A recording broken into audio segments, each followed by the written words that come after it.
أعوذ بالله من الشيطان الرجيم. بسم الله الرحمن الرحيم. والتين والزيتون وطور سينين وهذا البلد الأمين. لقد خلقنا الإنسان في أحسن تقويم ثم رددناه أسفل سافلين إلا الذين آمنوا وعملوا الصالحات فلهم أجر غير ممنون. فما يكذبك بعد بالدين أليس الله بأحكم الحاكمين. السلام علیکم ورحمۃ اللہ وبرکاتہ۔ الحمد للہ رب العالمین والصلاة والسلام علی سید الانبیاء والمرسلین وعلى آلہ وصحبہ اجمعین ومن تبعهم بإحسان الى یوم الدین، اما بعد فقد قال اللہ تبارک وتعالی فی القرآن المجید والفرقان الحمید: اعوذ باللہ من الشیطان الرجیم، بسم اللہ الرحمن الرحیم۔ فلا تعلم نفس ما اخفی لهم من قرة اعین جزاء بما كانوا يعملون۔ وقال النبی صلی اللہ علیہ وسلم: قال اللہ تبارک وتعالی: اعددت لعبادی الصالحین ما لا عین رأت ولا اذن سمعت ولا خطر على قلب بشر۔ قابل قدر معزز صدر مجلس، مشفق علماء کرام، دور و نزدیک سے تشریف لائے ہوئے مہمان اعظام، الحمدللہ اللہ تبارک و تعالیٰ کا بے پایا شکر و احسان ہے کہ اللہ سبحانہ و تعالیٰ کی توفیق سے آج ہم اور آپ مسجد اقصی کنوکولا گدہ میں اکٹھا ہیں، دین کی بات سننے سنانے کے لیے، کچھ سیکھنے اور سکھانے کے لیے۔ اللہ تبارک و تعالیٰ سے دعا ہے کہ اللہ سبحانہ و تعالیٰ اس مجلس کو ہمارے لیے آخرت کے لیے ذریعہ نجات بنا دے، آمین، تقبل یا رب العالمین۔ معزز سامعین، بلا کسی تمہید میں عنوان پر آتا ہوں کیونکہ میرا وقت بھی بہت ہی مختصر ہے۔ میرا عنوان جنت کیا ہے؟ ہم اور آپ سنتے ہیں کہ اللہ تبارک و تعالی نے انسانوں کو اس دنیا کے اندر بھیجا، اور ہم یہ بھی جانتے ہیں کہ انسان اس دنیا میں ایک مقصد کے تحت آتا ہے، چاہے وہ کوئی بھی ہو، کسی بھی گھرانے سے تعلق رکھتا ہو، اس کا مقصد ہے۔ اللہ تبارک و تعالی نے اس مقصد کے لیے انسانوں کو بھیجا، اور وہ مقصد کیا ہے؟ فرمایا گیا: وَمَا خَلَقْتُ الْجِنَّ وَالْإِنسَ إِلَّا لِيَعْبُدُونَ، کہ انسانوں کو اور جنوں کو ہم نے محض اپنی عبادت کے لیے پیدا کیا۔ معلوم یہ ہوا کہ انسان کا اس دنیا میں آنا، انسان کا وجود بغیر مقصد کے نہیں ہے۔ انسان کی تخلیق ہی ایک مقصد ہے، تخلیق کا بہت ہی ایک اہم مقصد ہے، اور اللہ تبارک و تعالیٰ نے اس مقصد کو کہا کہ میری عبادت ہے۔ اچھا، اب یہاں پر ایک سوال یہ پیدا ہو سکتا ہے کہ اللہ تبارک و تعالیٰ کی عبادت اگر کوئی کرتا ہے پھر اسے کیا ملنے والا ہے؟ اللہ کی اگر عبادت کرتا ہے تو کیا صرف دنیاوی زندگی اس کی بہتر ہو جائے گی؟ دنیا میں وہ 60 سال 70 سال زندگی گزارے گا تو کیا دنیا کی زندگی میں اللہ تبارک و تعالیٰ اسے نعمتیں عطا کر دے گا، یا دنیا کی زندگی اللہ رب العالمین اس کے لیے سنوار دے گا؟ اللہ کی عبادت کا کیا یہی صلہ ہے؟ نہیں، بلکہ اللہ تبارک و تعالیٰ نے جو نیک لوگ ہیں ان کے لیے جنت تیار کر رکھی ہے۔ اور جنت کیا ہے؟ آج کے اس مختصر سے وقت میں انشاءاللہ تبارک و تعالی ہم اس چیز کو دیکھنے کی کوشش کریں گے کہ جنت ہے کیا، اس کی نعمتیں کیسی ہیں، جنت میں کون کون جانے والے ہیں، اور جب جنت میں جائیں گے تو کس حالت میں جائیں گے۔ ان تمام چیزوں کو ہم اور آپ دیکھیں گے۔ میں نے آپ کے سامنے قرآن حکیم کی ایک آیت پڑھی ہے، فلا تعلم نفس ما اخفی لهم من قرۃ اعین. سورہ سجدہ کی آیت ہے. آپ جمعہ کے دن فجر کے وقت یہ آیت کریمہ سنتے ہوں گے, آپ کے امام صاحب بھی پڑھاتے ہوں گے سورہ سجدہ. قرآن کریم کی یہ آیت, اللہ تبارک و تعالی نے اس آیت میں جنت کے تعلق سے بڑا ہی سسپنس والے انداز میں بیان کیا. فلا تعلم نفس ما اخفی لهم من قرۃ اعین. تم میں سے کسی جان کو یہ نہیں معلوم ہے, تم میں سے کسی نفس کو یہ معلوم ہی نہیں ہے, کسی کو یہ علم ہی نہیں ہے کہ تمہاری آنکھوں کی ٹھنڈک کے لیے اللہ تبارک و تعالی نے کیسی کیسی چیزیں تیار کر رکھی. فلا تعلم نفس ما اخفی لهم من قرۃ اعین. اللہ نے کیا چھپا کر کے رکھا ہے, یعنی جنت کو اللہ نے چھپا کر کے رکھا. اور اللہ کے رسول صلی اللہ علیہ وسلم کی وہ حدیث ہمیں اور آپ کو بتاتی ہے کہ اللہ نے کس طریقے سے جنت کو چھپایا. نبی کریم صلی اللہ علیہ وسلم حدیث میں بیان فرماتے ہیں, حدیث قدسی ہے. حدیث قدسی کا مطلب ہوتا ہے کہ نبی کریم صلی اللہ علیہ وسلم کی زبان ہے اور باتیں اللہ تبارک و تعالیٰ کی ہے. اللہ رب العالمین فرماتا ہے اعددت لعبادی الصالحین ما لا عین رأت ولا اذن سمعت ولا خطر علی قلب بشر. اللہ فرماتا ہے کہ میں نے جنت کو اپنے ہاتھوں سے تیار کیا. اللہ نے جنت کو اپنے ہاتھوں سے تیار کیا. جنت کی اہمیت اور اس کی فضیلت کو جاننے کے لیے ایک جملہ اللہ رب العالمین کا کافی ہے کہ جنت کو میں نے اپنے ہاتھوں سے بنایا. پوری دنیا کو اللہ نے ہاتھوں سے نہیں بنائی. اللہ نے کہا کن ہو جا. اللہ تبارک و تعالیٰ کے اس لفظ کن سے یہ پوری دنیا وجود میں آ گئی. پوری دنیا کی جو ہے ساری چیزیں, جتنی چیزیں ہم اور آپ دیکھ سکتے ہیں, یہ تمام کی تمام چیزیں وجود میں آ گئی اللہ کے ایک کن سے کہ ہو جا, ساری چیزیں ہو گئی.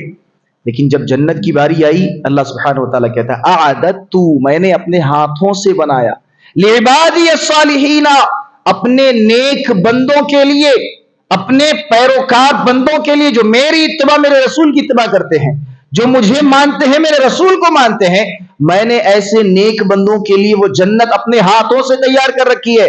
کیسی جنت؟ ما لا عین رأت, اس جنت کو کسی آنکھ نے نہیں دیکھا آج تک, کسی آنکھ نے نہیں دیکھا, ولا اذن سمعت, نہ ہی کسی کان نے سنا اس جنت کے بارے میں.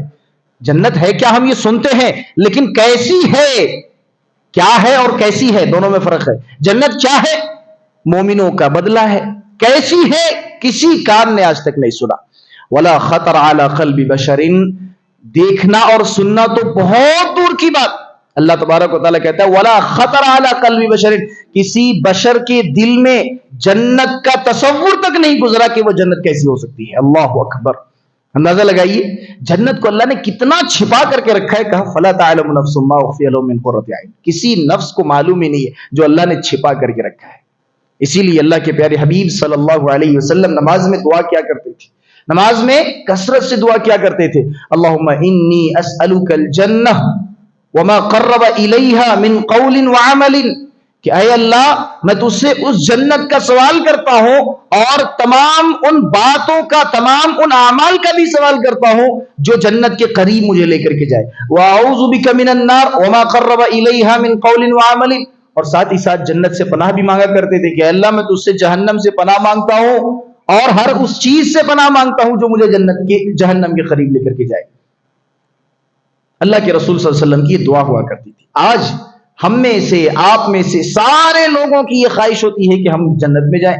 چاہے آدمی نماز نہ پڑھتا ہو, چاہے آدمی روزہ نہ رکھتا ہو, چاہے آدمی گناہوں میں ملوث ہو, پھر بھی اس کی خواہش ہوتی ہے کہ بندہ جنت میں جائے. اللہ کے رسول صلی اللہ علیہ وسلم ایک دفعہ مجلس میں بیٹھے ہیں, فرماتے ہیں کل امتی یدخلون الجنت الا من ابا. صحابہ کرام کا مجمع ہے, اللہ کے رسول صلی اللہ علیہ وسلم اعلان کرتے ہیں کل امتی یدخلون الجنت الا من ابا. اے صحابہ میرے ساتھیوں سنو, میری پوری کی پوری امت جنت میں جائے گی سوائے اس شخص کی جو جنت میں جانے سے خود انکار کر دے, جو جنت میں جانے سے خود منع کر دے کہ میں جنت میں نہیں جاؤں گا. سوائے اس شخص کے میری امت کے تمام لوگ جنت میں جائیں گے.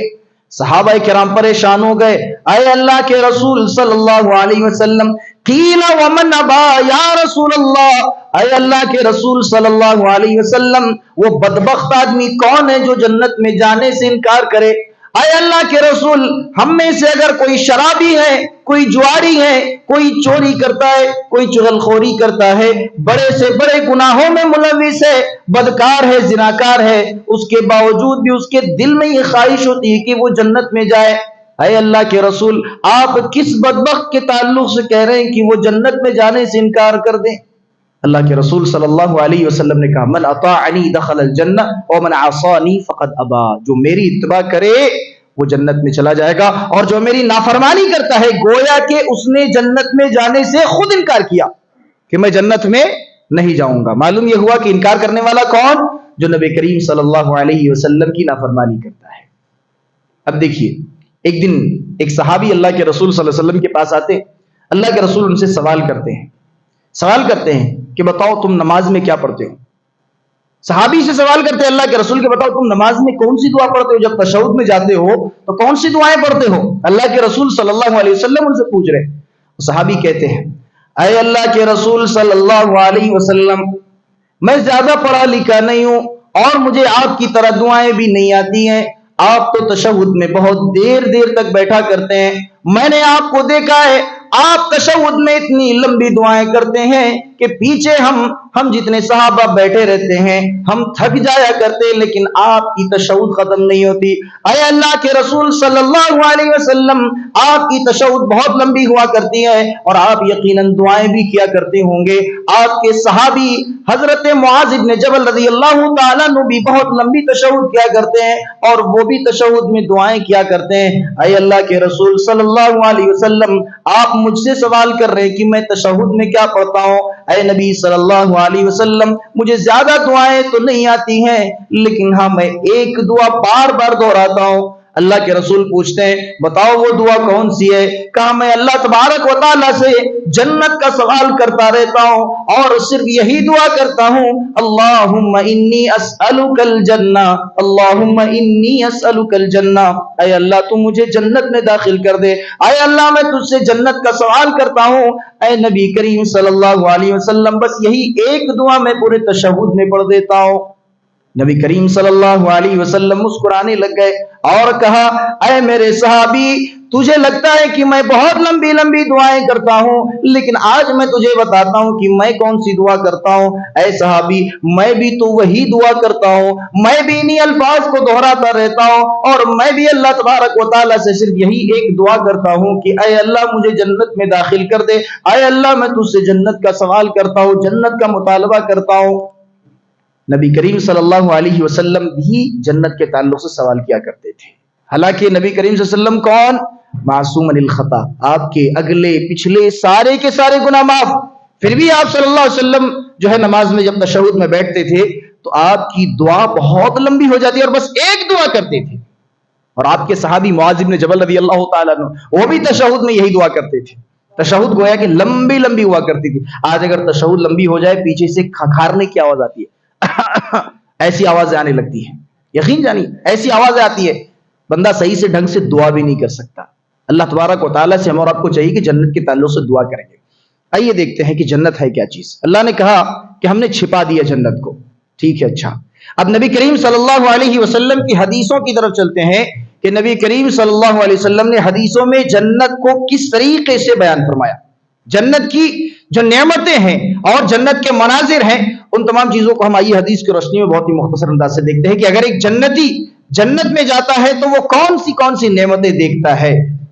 اللہ کے رسول صلی اللہ علیہ وسلم فرماتے ہیں کہ نحن الآخرون الاولون، کہ ہم جنت میں سب سے پہلے جائیں گے، حالانکہ ہم دنیا میں سب سے بعد میں آئے۔ امت محمدیہ یہ دنیا میں سب سے بعد میں آئی نا، پہلے آدم علیہ الصلوۃ والسلام، نوح علیہ الصلوۃ والسلام، حضرت ابراہیم، اسماعیل، اسحاق، یعقوب، حضرت یوسف اور حضرت عیسیٰ علیہ السلام، یہ سارے انبیاء کی جماعت اور ان کی امتیں پہلے آ گئیں۔ سب سے اخیر میں کون؟ امت محمدیہ۔ لیکن نبی کریم صلی اللہ علیہ وسلم کہتے ہیں کہ نحن الآخرون الاولون، کہ ہم سب سے اخیر میں دنیا میں آئے لیکن ہم سب سے پہلے جنت میں جائیں گے۔ اللہ کے رسول صلی اللہ علیہ وسلم جنت میں سب سے پہلے داخل ہوں گے۔ اچھا جب جنت میں داخل ہوں گے تو کس طریقے سے جنت کے دروازے کھولے جائیں گے، آئیے دیکھتے ہیں۔ اللہ کے رسول صلی اللہ علیہ وسلم پہلے جنت کا دروازہ کھٹکھٹائیں گے، دروازہ کھٹکھٹائیں گے اور اندر سے آواز آئے گی، کون ہے؟ نبی کریم صلی اللہ علیہ وسلم کہیں گے میں محمد صلی اللہ علیہ وسلم. جب نبی کا نام آ جائے پیار سے صلی اللہ علیہ وسلم کہہ دیا کریں. نبی کریم صلی اللہ علیہ وسلم دروازہ کھٹکھٹائیں گے, اندر سے آواز آئے گی, کون ہے؟ بتائیں گے محمد ہوں میں صلی اللہ علیہ وسلم. دروازہ کھولا جائے گا, کہا جائے گا اے محمد ہمیں منع کیا گیا تھا کہ آپ سے پہلے اگر کوئی آنا چاہے اسے آنے نہیں دیا جائے گا, سب سے پہلے اگر کسی کے لیے جنت کا دروازہ کھولا جائے گا تو آپ ہیں. اور نبی کریم صلی اللہ علیہ وسلم اپنی امت کو لے کر کے سامنے دروازے پہ کھڑے ہوں گے. اب جنت میں داخلہ ہوگا. اچھا, دنیا میں لوگ جب آتے ہیں کوئی 60 سال کی زندگی گزار کر کے جاتا ہے, کوئی 70 سال, کوئی 20 سال, کوئی بچپنے میں وفات پا جاتا ہے, تو کیا جنت میں جانے والوں کی عمر الگ الگ ہوگی؟ جنت میں جانے والوں کی عمر کیا الگ الگ ہوگی؟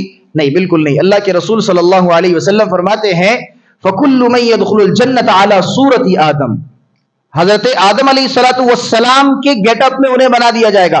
حضرت آدم علیہ السلام کی لمبائی چوڑائی جتنی تھی انسان کو اتنا لمبا بنا دیا جائے گا. آدم علیہ السلام کی لمبائی کتنی تھی؟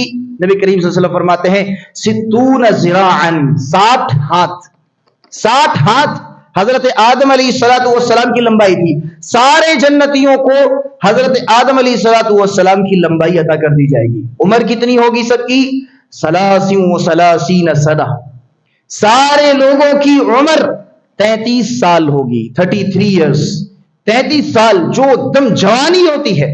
اس جوانی کے عالم میں اللہ تبارک و تعالیٰ سارے جنتیوں کو کر دے گا 33 سنۃ, 33 سال. اس کے بعد حضرت آدم علیہ السلام کی عمر مل گئی, لمبائی مل گئی, اور عمر بھی کڑاچی کی جوانی 33 سال. خوبصورتی کیسی ہوگی؟ دنیا میں کوئی کالا ہے, کوئی گورا ہے, کوئی ناٹا ہے, کوئی گڈا ہے, اور نہ جانے طرح طرح, کوئی بدنما ہے, کوئی بہت خوبصورت ہے. اللہ کے رسول صلی اللہ علیہ وسلم فرماتے ہیں وجوہہم علی صورت القمر لیلۃ البدر.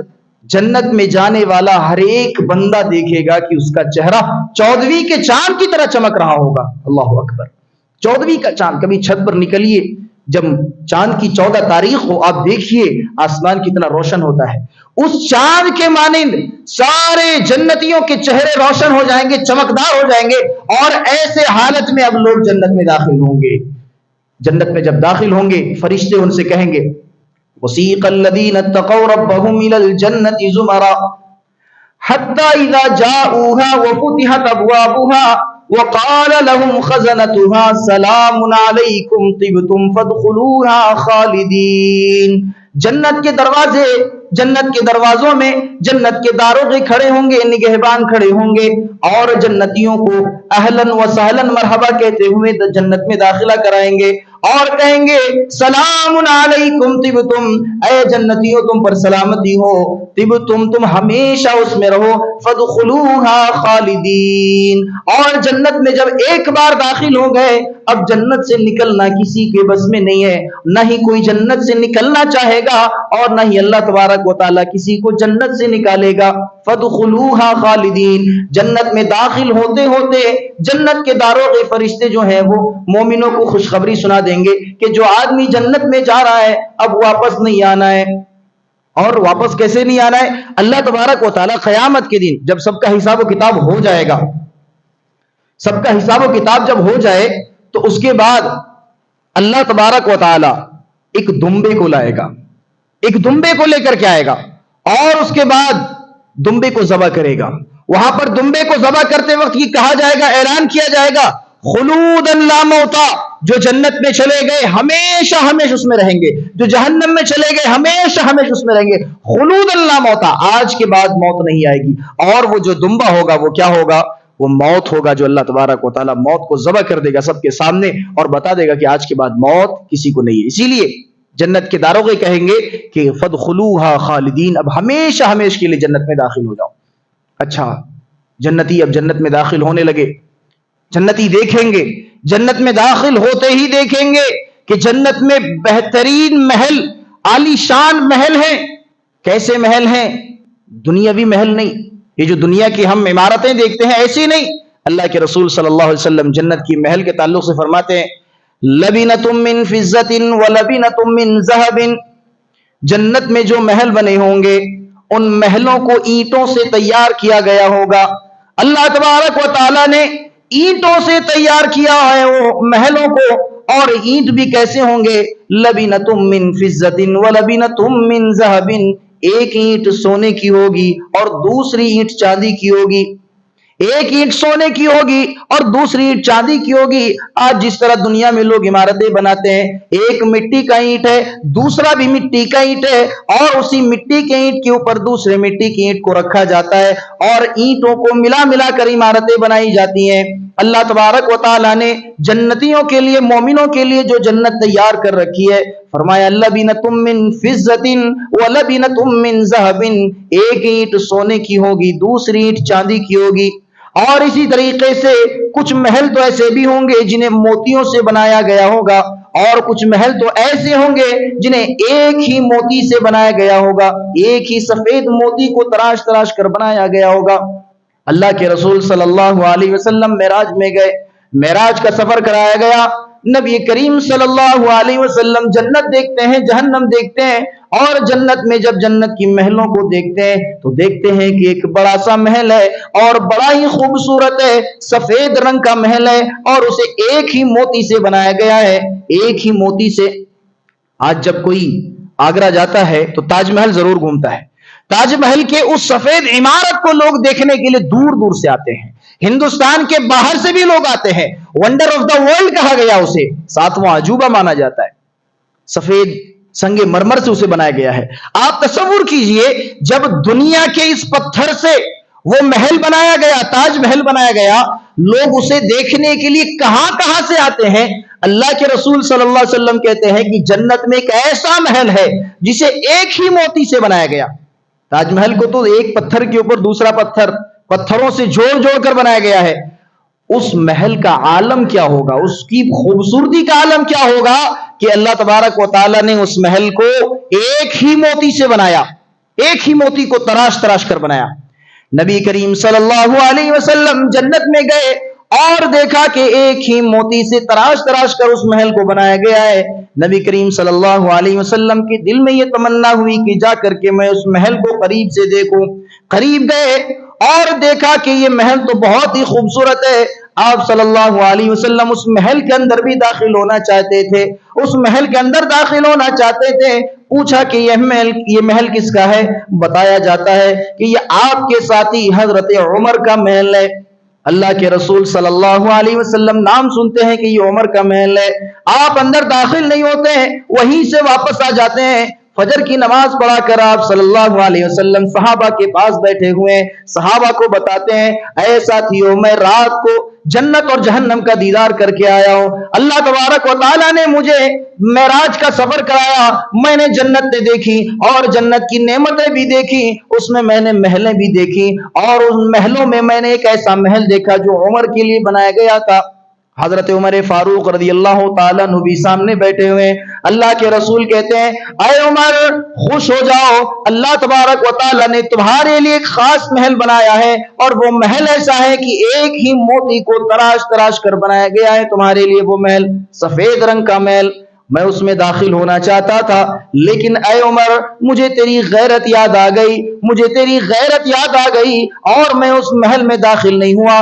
میں یہ سوچنے لگا کہ اتنے غیرت مند آدمی کے محل میں اگر میں بغیر اجازت کے داخل ہو جاؤں تو وہ کیا سوچے گا. حضرت عمر فاروق رضی اللہ تعالیٰ عنہ کتنے غیرت مند آدمی تھے. پردے کی آیتیں ابھی نازل نہیں ہوئی ہیں اور اللہ کے رسول سے کہتے ہیں اے نبی صلی اللہ علیہ وسلم عورتوں سے کہہ دیجئے کہ وہ پردہ کرنے لگ جائیں. اے عمر تمہاری یہی غیرت میں یاد کر کے اس محل میں نہیں داخل ہو سکا کہ تم وہ غیرت مند آدمی ہو کہ پردے کی آیتیں نازل نہیں ہوئی تھی اور تم کہتے کہ اے نبی کریم صلی اللہ علیہ وسلم ازواج مطہرات کو پردے کا حکم دے دیجئے. تمہاری یہی غیرت یاد آ گئی اور میں اس محل میں داخل نہ ہو سکا. حضرت عمر فاروق رضی اللہ تعالیٰ عنہ دہاڑے مار مار کر رونے لگ گئے. اے اللہ کے رسول صلی اللہ علیہ وسلم میں آپ سے کیسی غیرت کروں گا. اے اللہ کے رسول میرے ماں باپ آپ پر قربان ہو، میرے بیوی بچے آپ پر قربان ہو، میری تمام کی تمام دنیا آپ پر قربان ہو. اے اللہ کے رسول آپ کو اجازت کی کیا ضرورت ہے، آپ کیوں نہ داخل ہو گئے اس محل میں. تو بتانے کا مقصد یہ ہے کہ جنت میں اللہ تبارک و تعالیٰ نے محل تیار کر رکھا ہے. محل کیسے محل؟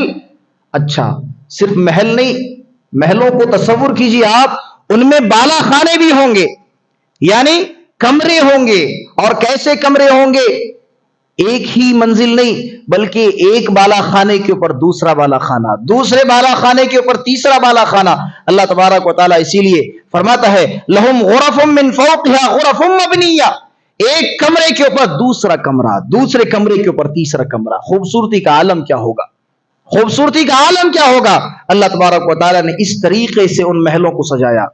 اب لوگ محلوں میں بھی داخل ہو گئے، باہر کا نظارہ کیسا ہوگا؟ فرمایا گیا تجری من تحتہ الانہار.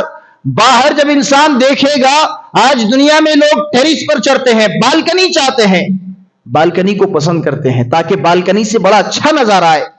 وہاں پر جب لوگ دوسری منزل میں تیسری منزل میں کھڑے ہو جائیں گے اور دیکھیں گے کہ اللہ تبارک و تعالیٰ نے ان کے محل کے باہر کیا رکھا ہے، دیکھیں گے تجری من تحت الانہار، ان کے نیچے سے نہریں جاری ہیں. ایک نہریں نہیں، چار نہریں، چار نہریں. پانی کی نہر الگ، دودھ کی نہر الگ، شہد کی نہر الگ اور شراب کی نہر الگ. یہ 4 قسم کی نہریں اللہ تبارک و تعالیٰ نے مومنوں کے محل کے باہر جاری کر دی، اور یہ نہریں اس محل کی خوبصورتی میں 4 چاند لگانے کے لیے کافی ہے. اب جنت میں داخل ہو گئے، محلیں بھی مل گئی اور انہوں نے دیکھ لیا کہ محلیں کتنی خوبصورت ہے. اس کے بعد کیا ہوگا؟ اب بیٹھنے کے لیے بھی تو جگہ چاہیے. کیسے بیٹھیں گے؟ اللہ تبارک و تعالیٰ نے فرمایا ان الابرار لفی نعیم علی الارائک ینظرون. جنتی جنت میں جانے کے بعد خوش ہو جائیں گے اور ان کے چہروں سے ان کی خوشی پہچانی جا سکتی ہے. فرمایا گیا علی الارائک ینظرون، وہ میزوں پر بیٹھے ہوں گے، یعنی اللہ تبارک و تعالیٰ ان کے لیے تخت کا انتظام کرے گا. جس طریقے سے دنیا میں کوئی بادشاہ تخت پر بیٹھا کرتا ہے، اللہ رب العالمین جنت میں ایسے جنتیوں کے لیے تخت کا انتظام کرے گا. تخت پہ وہ لوگ بیٹھیں گے علی الارائک ینظرون، اور اس تخت پر بیٹھ کر وہ ایک دوسرے کو دیکھیں گے، یعنی سارے جنتی ایک ساتھ بیٹھیں گے.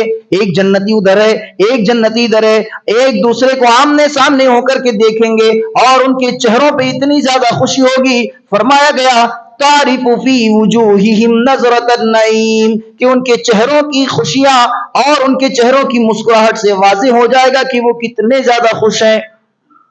جنت میں جانا معمولی بات ہے. ہم دیکھیں گے کہ جنت کا ایک لمحہ کیسا ہوتا ہے.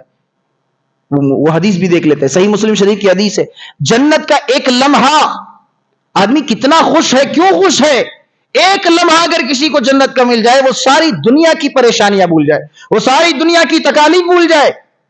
اللہ کے رسول صلی اللہ علیہ وسلم کہتے ہیں کہ اللہ تبارک و تعالیٰ قیامت کے دن 2 لوگوں کو لے کر کے آئے گا، 2 قسم کے لوگوں کو لے کر کے آئے گا. ایک وہ آدمی جس نے دنیا میں کبھی بھی کوئی تکلیف نہیں دیکھی، دنیا میں کبھی بھی کوئی مصیبت نہیں دیکھی، ہمیشہ عیش و عشرت کی زندگی گزاری، ہمیشہ آرام اور سکون کی زندگی گزاری. اللہ تبارک و تعالیٰ ایسے آدمی کو اٹھائے گا اور ایک لمحے کے لیے جہنم میں ڈال کر کے اٹھائے گا. کسے؟ جس نے تکلیف کبھی دیکھی ہی نہیں، مصیبت نہیں دیکھی، مال و دولت کی نعمت اللہ رب العالمین نے دنیا میں دے رکھی تھی، ہر طرح کی آسائش اللہ رب العالمین نے دے رکھی تھی. ایسے آدمی کو اللہ تبارک و تعالیٰ ایک لمحے کے لیے فَيُصْبَغُ صَبْغَةٌ فِي النَّارِ، ایک لمحے کے لیے، ایک سیکنڈ بھی نہیں، ایک لمحے کے لیے جہنم میں ڈالے گا، واپس اٹھائے گا. اس سے پوچھے گا اے بندے بتا، کیا تو نے دنیا میں کبھی کوئی آرام والی چیز دیکھی ہے؟ خوشی کسے کہتے جانتا ہے؟ آرام کسے کہتے جانتا ہے؟ جو بندہ دنیا میں ساری زندگی عیش و عشرت کی زندگی گزار کر کے آیا، وہ اللہ تبارک و تعالیٰ سے کہے گا اے اللہ، میں نے آج تک کسی بھی خوشی کو نہیں دیکھا، آج تک میں نے آرام کی زندگی نہیں دیکھی، میری پوری دنیاوی زندگی جو ہے مصیبتوں میں، آلام میں گزر گئی، میں نے سکون نام کی چیز نہیں دیکھی. کون آدمی؟ پوری زندگی جس کی عیش و عشرت میں گزر گئی. دوسرا بندہ لایا جائے گا، اور اللہ تبارک و تعالیٰ کس بندے کو لائے گا؟ وہ بندہ جس نے دنیا میں ہمیشہ پریشانیوں میں زندگی گزارا، ہمیشہ مصیبتوں کا سامنا کرتا رہا، تکلیفوں میں رہا، پریشانیوں میں رہا، سکون اسے زندگی میں کبھی نہیں ملا، کبھی اسے اللہ رب العالمین نے سکون نہیں دیا. ایسے بندے کو اللہ اٹھائے گا اور فَيُصْبَغُ صِبْغَةً فِي الْجَنَّةِ، ایک لمحے کے لیے اسے جنت میں ڈال کر کے اٹھائے گا، ایک لمحے کے لیے، اور اس سے پوچھے گا بتا بندہ، کبھی تو نے دنیا میں پریشانی دیکھی، کبھی مصیبتوں کا سامنا کیا؟ وہ بندہ جو پوری زندگی تکلیف میں گزار دی، جس نے اس بندے سے جب پوچھا جائے گا کبھی تکلیف دیکھی، وہ کہے گا اللہ میں نے تو کبھی تکلیف ہی نہیں دیکھی ہے، میری پوری زندگی عیش و عشرت میں گزری، میری پوری زندگی آرام میں گزری، مجھے ہر طرح کی نعمتیں مہیا تھی، ہر طرح کے آسائشیں میسر تھی، اللہ میں نے کبھی پریشانیوں کا سامنا نہیں کیا، کبھی تکلیف ہی نہیں دیکھی، میں نے کبھی مصیبت نہیں دیکھا۔ اللہ اکبر۔ یہ ہے جنت کا ایک لمحہ کہ اگر آدمی ایک لمحے کے لیے جنت میں چلا گیا، ساری پریشانیوں کو بھول جائے گا، سارے دکھ درد تکلیف غم رنج الم ساری کی ساری چیزیں ختم ہو جائیں گی۔ یہ جنت کا ایک لمحہ ہے۔ تو جنتی خوش ہوں گے، تعریف فی وجوہہم نظرۃ النعیم، ان کے چہرے سے معلوم ہو جائے گا کہ وہ جنت کی نعمتیں کس قدر لطف اندوز ہو رہے ہیں اس میں۔ اچھا، جنت کی نعمتیں بھی مل گئی۔ اب جب انسان دنیا میں رہتا ہے تو کھانے پینے کی چیزیں بھی اسے چاہیے، مہمان نوازی۔ اب اللہ رب العالمین کے مہمان بن گئے جنتی، یعنی اللہ کے مہمان۔ اللہ کیسی مہمان نوازی کرے گا دیکھیے۔ سب سے پہلے فرمایا گیا یطوف علیہم ولدان مخلدون باکواب واباریق وکأس من معین۔ جنتی جب اپنے تختوں پر بیٹھے ہوں گے، اللہ تبارک و تعالی چھوٹے چھوٹے بچوں کو جنتیوں کے پاس بھیجیں گے، اور وہ چھوٹے چھوٹے بچے جنتیوں کے پاس جائیں گے، سونے چاندی کے برتن لے کر کے، سونے چاندی کے رکاب لے کر کے جائیں گے اور ان کے سامنے پیش کریں گے۔ کھانے کے لیے کیا ہوگا؟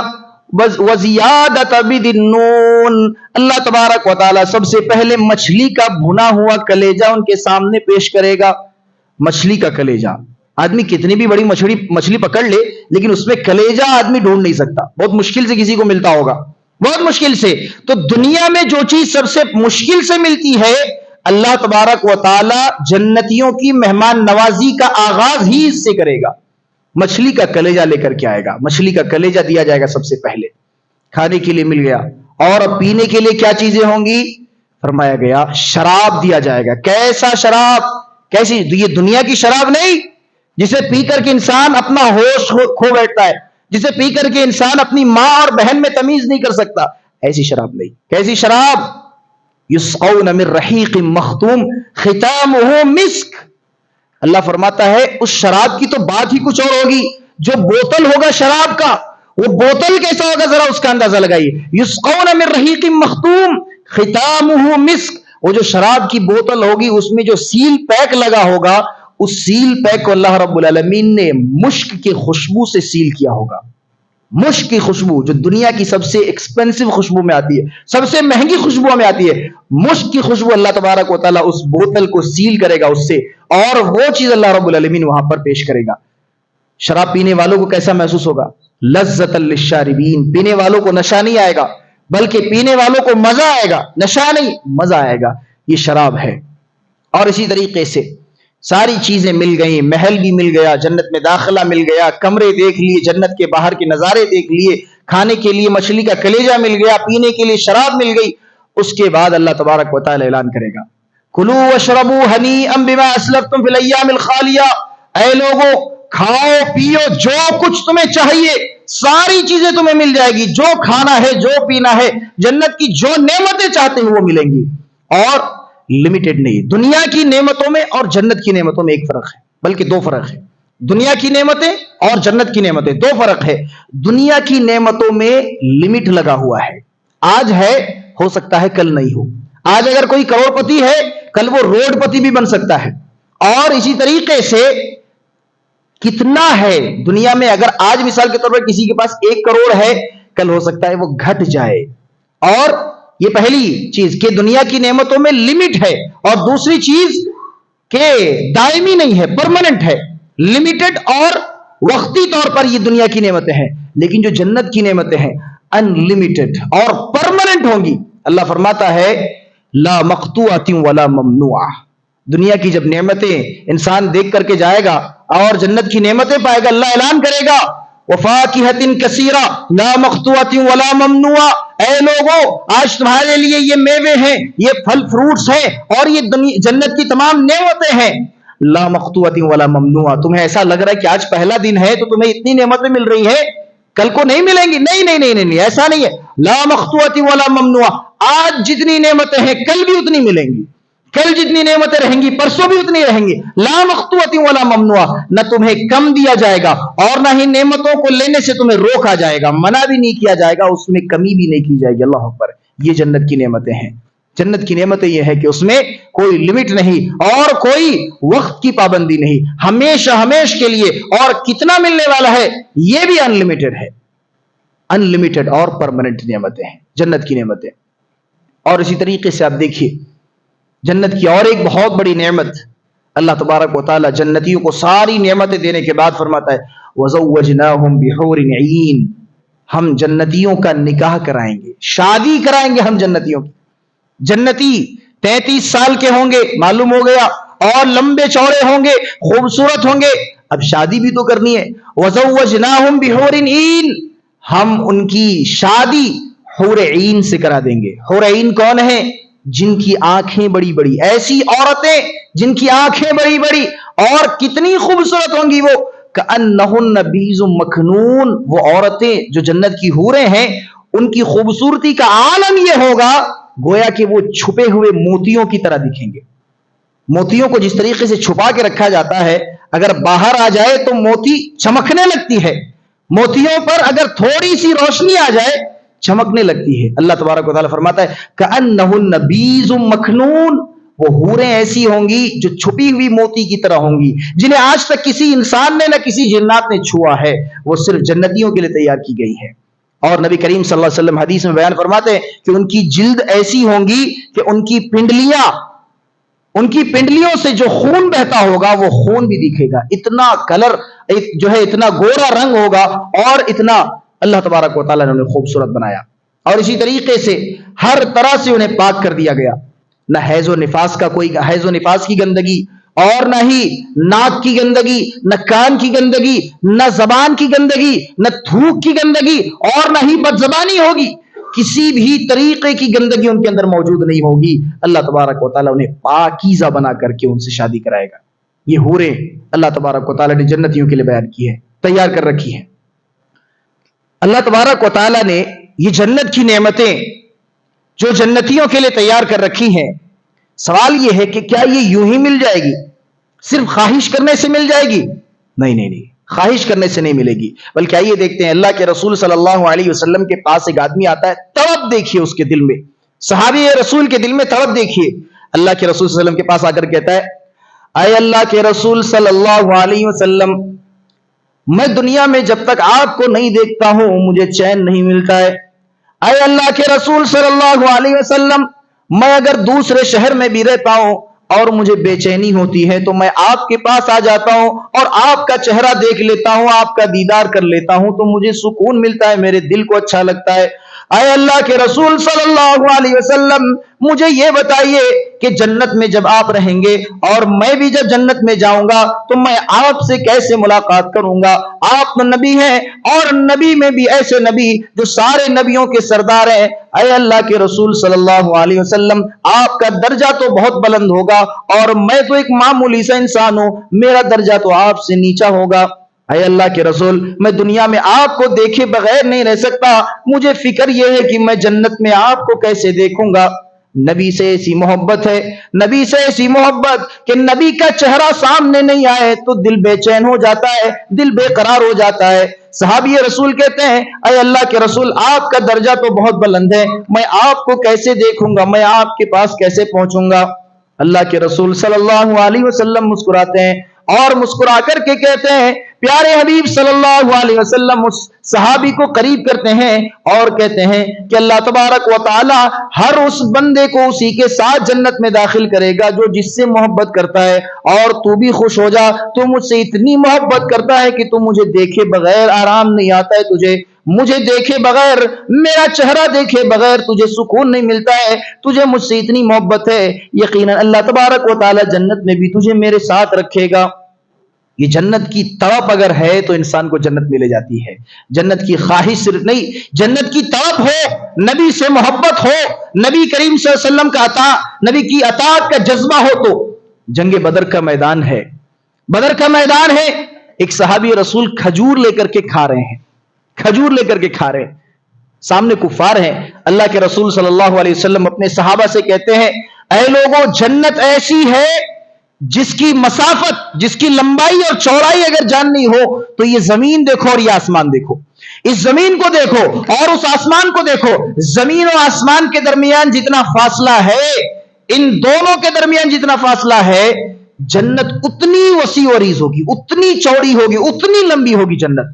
نبی کریم صلی اللہ علیہ وسلم جب یہ جملے کہتے ہیں، وہ صحابی جو کھجور کھا رہے تھے آتے اللہ کے رسول کے پاس، اللہ کے رسول کیا واقعی جنت اتنی لمبی چوڑی ہے، اتنی عالی شان جنت ہے کہ آدمی زمین پر کھڑا ہے آسمان کو دیکھ نہیں سکتا، آسمان ہے کہ بادل ہے سمجھ میں نہیں آتا، اللہ کے رسول کیا واقعی جنت کی لمبائی اور چوڑائی، اس کی طول و عرض زمین و آسمان کے برابر ہے؟ اللہ کے رسول نے کہا ہاں۔ وہ صحابی جو اپنے دامن میں کھجور لے کر کے کھا رہے تھے، دامن کو جھٹکا اور کہا کہ اگر واقعی یہ بات سچ ہے تو میں کھجور کھانے میں اپنا وقت کیوں ضائع کروں، مجھے جنت کی وہ وادیاں بلا رہی ہیں۔ فوراً میدان جنگ میں اترتے ہیں اور جا کر کے شہید ہو جاتے ہیں۔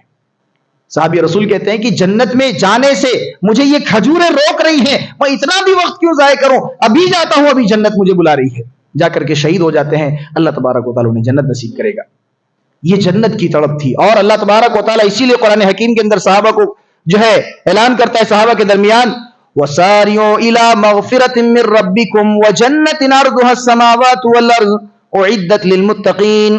یہ بھی یاد رکھا جائے، اگر آدمی متقی نہیں ہے، اگر آدمی کے دل میں اللہ تبارک و تعالیٰ کا تقوی نہیں ہے، اگر آدمی گناہ بے دھڑک کرتا ہے اور اس کے دل میں اللہ کا خوف بھی نہیں آتا ہے، اگر آدمی نمازیں بھی چھوڑ رہا ہے اور اللہ کی یاد بھی نہیں آ رہی ہے، آدمی جھوٹ بھی بول رہا ہے لیکن اللہ سے ڈرتا بھی نہیں ہے، آدمی چوری کر رہا ہے، زناکاریاں اور بدکاریاں بھی کر رہا ہے لیکن اللہ تبارک و تعالیٰ کا ڈر اس کے دل میں نہیں ہے، اللہ کا خوف نہیں ہے، اللہ تبارک و تعالیٰ کہتا ہے ایسا آدمی تو جنت میں نہیں جا سکتا۔ اعدت للمتقین، جنت کو تو متقیوں کے لیے تیار کیا گیا ہے، جنت کو تو اس کے لیے تیار کیا گیا ہے جو مجھ سے ڈرتا ہے، جو میرا جو ہے اپنا میرا ڈر اپنے دل میں رکھتا ہے۔ وَسَارِعُوا إِلَى مَغْفِرَةٍ مِّن رَّبِّكُمْ وَجَنَّةٍ عَرْضُهَا السَّمَاوَاتُ وَالْأَرْضُ، اے لوگو اس جنت کی طرف دوڑو اور اپنے رب کی مغفرت کی طرف دوڑو اور اس جنت کی طرف بھاگو، اس جنت کی طرف لپکو۔ سارعو کا لفظ جو آتا ہے یہ چلنے کے لیے نہیں، دوڑنے کے لیے بھی نہیں، بلکہ تیزی سے دوڑنا جسے کہتے ہیں نا، تیزی سے دوڑنا، کسی چیز کی طرف لپکنا، اچھل کر کے اس کے پاس جانا۔ اللہ کہتا ہے وسارعو، اسے کہتے ہیں لپک کر کے جاؤ جنت کی طرف اور اس مغفرت کی طرف جو تمہارے رب کے پاس ہے، اس جنت کی طرف بھاگو۔ وسارعوا الى مغفرة من ربكم وجنة عرضها السماوات والارض، جس کی لمبائی اور چوڑائی زمین و آسمان کے برابر ہے، ایسی جنت کی طرف بھاگو، ایسی جنت کی طرف دوڑو۔ جنت کی طرف اگر جائیں گے تو ہی جنت ملے گی۔ آدمی سوچے کہ میں نمازیں بھی چھوڑوں، میں گناہ بھی کروں، میں اللہ کی نافرمانیاں بھی کروں، نبی کی نافرمانی بھی کروں اور جنت بھی مل جائے، ایسا تو ممکن نہیں ہے، ایسا ممکن نہیں ہے۔ کیوں؟ اعدت للمتقین، اللہ رب العالمین نے شرط لگا دی، جنت تو صرف میرے متقی بندوں کے لیے ہے، صرف متقیوں کے لیے ہے، جو میرا ڈر اپنے دل میں رکھتا ہے، جو میرا خوف اپنے دل میں رکھتا ہے، صرف میں جنت میں انہیں داخل کروں گا۔ یہ چیز ہے۔ اور اسی طریقے سے آپ دیکھیے، جنت میں آدمی جانا چاہے تو چند ایک حدیثوں کو اپنے سامنے رکھے، ایک حدیث کو بھی اگر آدمی اپنے سامنے رکھ لے کہ جنت لے جانے والی کون سے اعمال ہیں، انسان جنت میں جا سکتا ہے۔ جنت میں جانا کوئی مشکل کام نہیں ہے، مشکل کام نہیں ہے۔ اللہ رب العالمین نے اگر جنت تیار کی ہے تو ظاہر سی بات ہے وہ انسانوں کے لیے اور جنوں کے لیے ہی ہے نا، تو مشکل کیوں ہوگا بھائی؟ اللہ رب العالمین نے اصول بھی بتا دیا، نبی کریم صلی اللہ علیہ وسلم نے طریقے بھی بتا دیے، بلکہ نبی کریم صلی اللہ علیہ وسلم نے جنت کی ضمانت بھی دے دی، جنت کی ضمانت بھی دے دی کہ اگر آدمی یہ کام کر لے، فلا فلا کام کر لے تو ہم اسے جنت میں داخل کر دیں گے۔ آئیے ایک حدیث میں آپ کے سامنے رکھتا ہوں، اللہ کے رسول صلی اللہ علیہ وسلم فرماتے ہیں، دیکھیے جنت میں جانا کتنا آسان کام ہے۔ افشوا السلام بینکم واطعموا الطعام وصلوا الارحام وصلوا باللیل والناس نیام تدخلوا الجنت بسلام۔ یہ گن کر کے 4 کام اگر ہم اور آپ کر لیں تو اللہ تبارک و تعالی ہمیں جنت میں داخل کر دے گا۔ یہ نبی کریم صلی اللہ علیہ وسلم کی ضمانت ہے، یہ نبی کریم صلی اللہ علیہ وسلم کا وعدہ ہے۔ وہ 4 چیزیں کیا ہے؟ گنتے جائیے۔ افشوا السلام، آپس میں سلام کو عام کرو، آپس میں سلام کو عام کرو۔ سلام کو عام کرنے کا مطلب کیا ہے؟ آدمی جسے پہچانے صرف اسے سلام کرے، یا جو آدمی رشتہ دار ہے بس اسے سلام کرے، جس سے دشمنی ہے اس سے دور بھاگے، جو اپنے آپ کو تھوڑا بڑا سمجھے وہ چھوٹوں کو سلام نہ کرے، اپنے آپ کو بڑا سمجھے، دوسروں کو حقیر سمجھ کر کے سلام نہ کرے۔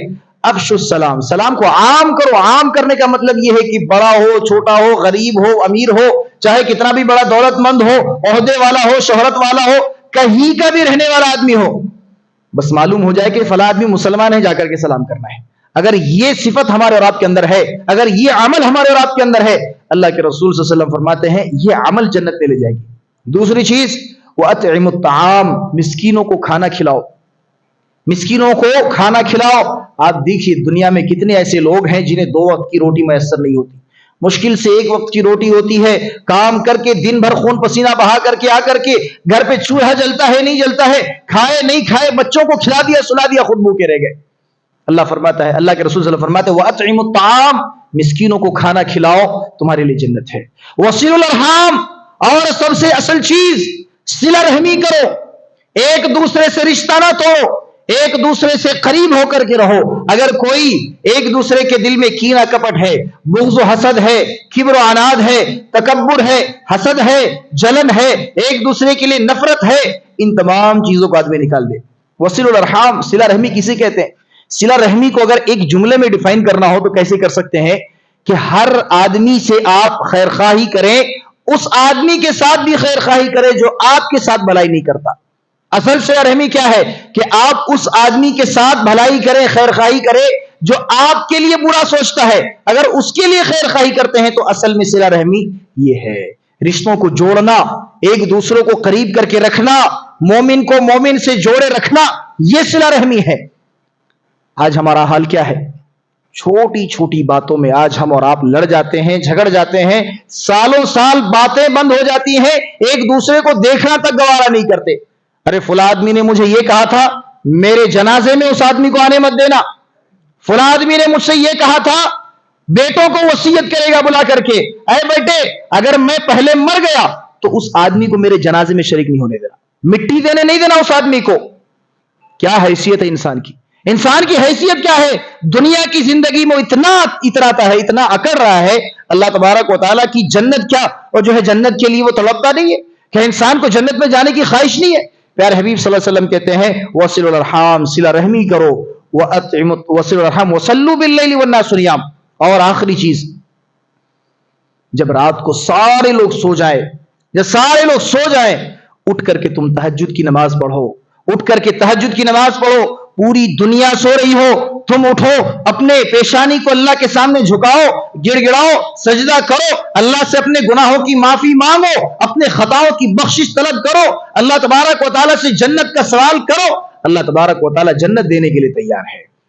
4 چیزیں اپنی زندگی میں، یہ 4 چیزیں پیدا کر لیجئے، میرا نہیں، کسی دنیا کے انسان کا نہیں، ہم میں سے کسی انسان کا یہ دعویٰ نہیں ہے، اس دنیا کے سب سے افضل ترین آدمی کا یہ دعویٰ ہے، سب سے افضل ترین آدمی کی یہ ضمانت ہے کہ جس کے اندر یہ 4 چیزیں ہوں گی، سلام کو جو عام کرے گا، جو مسکینوں کو کھانا کھلائے گا، جو لوگوں کے ساتھ صلہ رحمی کرے گا، اور جو راتوں کو اٹھ کر کے تہجد کی نماز پڑھے گا، یہ 4 چیزیں جس کے اندر ہے، تدخل الجنت بسلام، وہ صرف جنت میں نہیں جائے گا بلکہ سکون کے ساتھ، امن و سلامتی کے ساتھ جنت میں داخل ہو جائے گا۔